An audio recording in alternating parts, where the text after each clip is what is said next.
Continuing with the descent comms, in this video we'll cover off pieces 8 to 12. If you haven't already, I'd highly recommend checking out the first 2 videos on these comms, as I'll be referring back to them from time to time. I'll have a link to these in the description.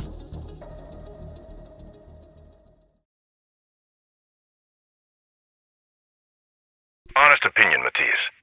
It's ambitious. The surveillance technology and capabilities are a clear advantage for both the NSA and the Black Tusk. Any downsides?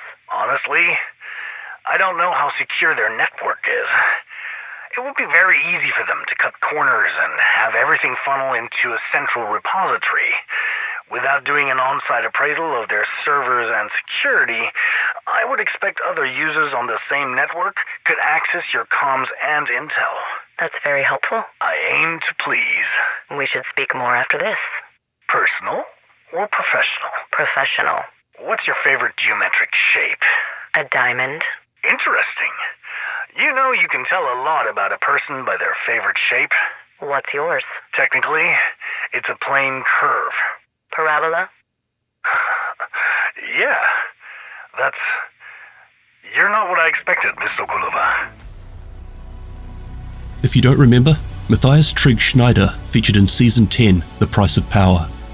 He was a mathematics prodigy who would go on to graduate from MIT with a Master's in Electrical Engineering at the age of 18, and would become the department's youngest associate professor. His theoretical work with perpetual energy turbines caught the eye of the Defense Department. He was brought in to consult with DARPA scientists on several classified projects. Matthias, currently working as a Department of Defense consultant, has been asked by Natalya and Kelvin to check out the new AI system that Ortiz Robotics are proposing. He raises questions about the potential security flaws that Claire and Alex are already aware of, but haven't disclosed to Natalya or Kelvin. Matthias's professional conversation with Sokolova must have worked out, because sometime after this, he was recruited into the Black Tusk ranks.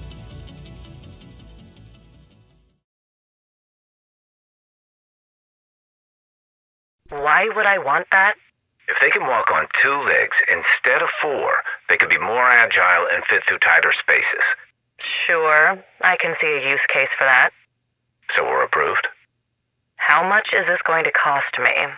Not much. We could even tack this onto the R&D budget you've already approved. Claire's really excited about the prospects. So, this is to make your wife happy. You know what they say? Happy wife, happy life. No one who is really happy says that. Just a short one here, and not a huge amount disclosed, but it does show that Ortiz Robotics' contract with the Department of Defense extends past the new AI system they've been working on, and that they've been involved with a lot of other tech too.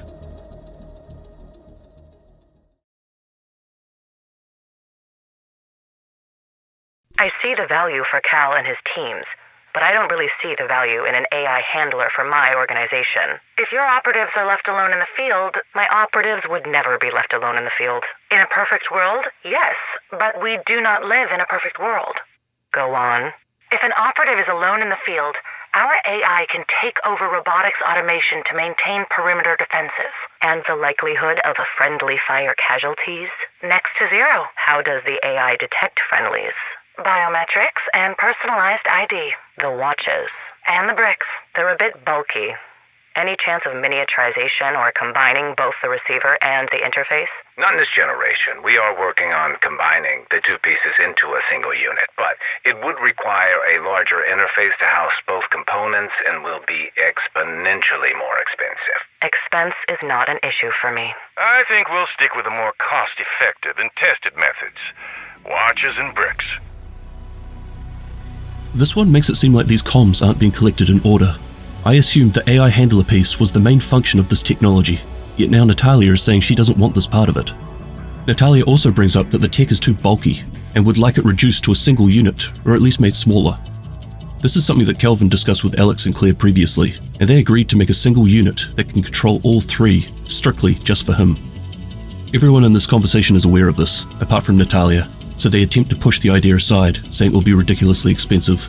But of course, the cost isn't a concern for Natalya, and this is where Kelvin jumps in and puts his foot down, saying they will be sticking to the watches and bricks.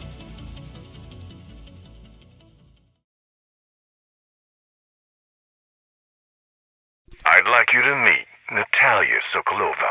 Nice to meet you, Miss Sokolova. Cal says he wants us to work together. I think he's just trying to use my budget to expand his little experiment. Is your organization using the Ortiz Robotics tech? Yes. You're not worried about the potential security breaches? With Isaac? Yes. We're not using Isaac. We're using the system agnostic from the AI. Are you sure? That's what Alex told me. Did Claire confirm it? No. If you don't mind, I'd like to do a security protocols check on your version of their systems. I believe there may be a major exploit that could be a matter of national security. Well, I don't belong to any one nation. My enterprise is global. Then there is a potential exploit to your global security. Everything is locked on a biometric server. If you can access my system, I may have a job for you. Or I may need to re-evaluate whether or not to eliminate Alex from my future endeavors. I'm a little confused about this one. Now, it's pretty obvious from the very first Descent comms that Kelvin has brought Natalya in on this AI project with Ortiz Robotics to use her purchasing power to help reduce the overall cost to the Department of Defense. Economies of scale and all that. Kelvin's budget is considerably smaller than Natalya's. As she has said plenty of times, money isn't an issue. So what Kelvin is trying to do is to get as much out of this deal as possible, while still having some sort of one-up on Nat, keeping him in a higher position of power. But by introducing Nat to this NSA analyst, he is potentially exposing the flaw in the system that will give him the control over all three systems. Back to the comms Kelvin had with Claire and Alex Ortiz. Perhaps he wasn't aware that this was the way he was going to be given this coverage of all three systems, or maybe Claire has a different way of having him be able to tap into each. But right now, it seems like Kelvin's plan of having one watch to rule them all is potentially at risk here. Also, given that this exploit is about to be opened up, I wonder where Alex and Claire are right now. Obviously, Natalya ended up using the tech they created, but there's been a fair amount of time that has passed since this was recorded. What happened to them?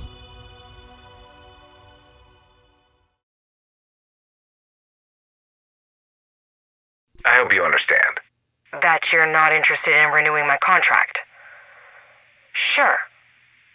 I understand.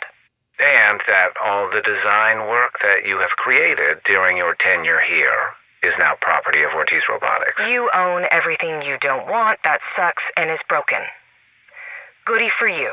We own all of the designs, so if elements of your designs are repurposed and used in any other application, you have no intellectual property ownership or claim to any designs that you have worked on during your time at Ortiz Robotics. Okay. This is not exclusive to designs you've submitted for review. This includes designs that you've developed in the last 6 months on any Ortiz Robotics equipment or on its properties. What do you mean, its properties? Since you were living in corporate housing, anything you created in the apartment is also property of Ortiz Robotics. Are you fucking kidding me? I wish I was. You really should have read your contract thoroughly before signing it. If you have an issue with this, you could have avoided the clause in Section 9 or found off-campus housing. With what you pay me, off-campus would have meant West Virginia. We wish you great luck in the future and look forward to seeing what you do next. Thank you for all your contributions to Ortiz Robotics. Sure. We're gonna need that watch back. I don't even know where you got one of those. Oh, this?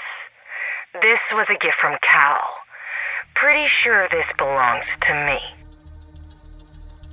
As a reminder, Vivian was from Coney Island and Warlords of New York. Vivian Conley comes from a chemical engineering background and was recruited by the division both as a field agent and technology developer.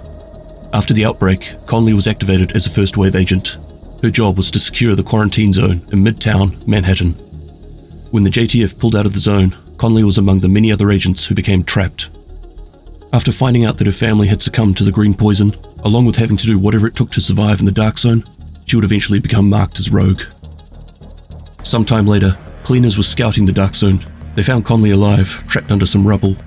She would end up joining the cleaners, and after Joe Ferro's death, Conley successfully reorganized the cleaners and became their leader. Obviously, this comms takes place long before the event that played out in Coney Island and Warlords of New York. This talks about how Vivian is being released from Ortiz Robotics by her contract not being reviewed. Essentially, she is losing everything she has worked on while in their employment, even things she worked on in her spare time. Not that this matters in the long run, but I wonder if this has anything to do with the Ortiz set that is about to come out in Year 5 Season 2.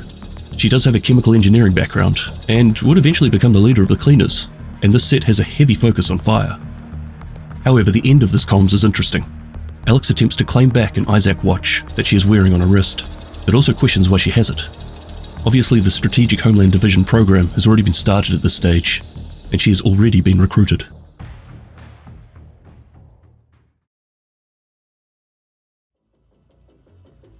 I found these ones a little lighter on the content than the previous ones. However, I think they're certainly building up towards something. Unfortunately, I'm not seeing anything new in these that I haven't already talked or speculated about in the previous 2 videos. Kelvin McManus is attempting to hold control over Natalya, Aaron Keener and what he discovered, and the Hunters and their place in all of this. But I feel as though it will make more sense in the coming weeks.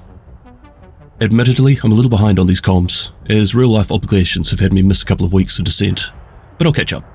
It looks like for now that the total number of Descent comms has stopped changing, so there really isn't too many left. Anyway, thank you very much for watching, and I'll catch you soon in the next one. Extremis Malus, Extrema Remedia.